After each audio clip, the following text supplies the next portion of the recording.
آقای نوریزاد، چون فرصت کمی که داریم، سر و صدای زیادی به پا شده وقتی همه شنیدن که محمد خاتمی هم رأی داده. آقای خاتمی با مانند هر شهروندی حق رأی دادن داره، اما نظرتون چه است از رفتن به حوزه رأیگیری و رأی دادن آقای خاتمی به عنوان یکی از رهبران جناح اصلاح طلب؟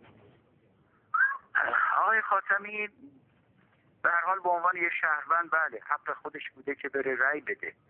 تا زمانی ایشون به عنوان یک شهروند رفته و رأی داده، کسی متعرض او نیست و نباید هم باشه. این حق ایشون هست به عنوان یک شهروند برن و رأی بدن.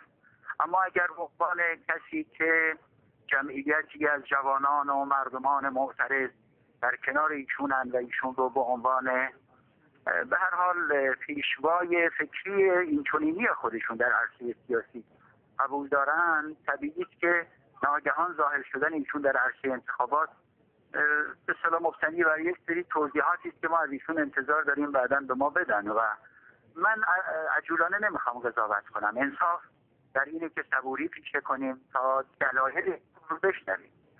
اما ایشون اگر نهایتاً برگردن به ما بگن که آقا من به عنوان یک شهروند رفتم و فقط یک شهروند رأی دادم، ما میگیم ایرادی نداره. و اگر برگردن بگن که نه آقا من رفتم رأی بدم که دیگران هم به من نگاه بکنن رأی بدن، اینجاست که ایشون اجازه استفاده از واژه یا ضمیر ما رو دیگه ندارن.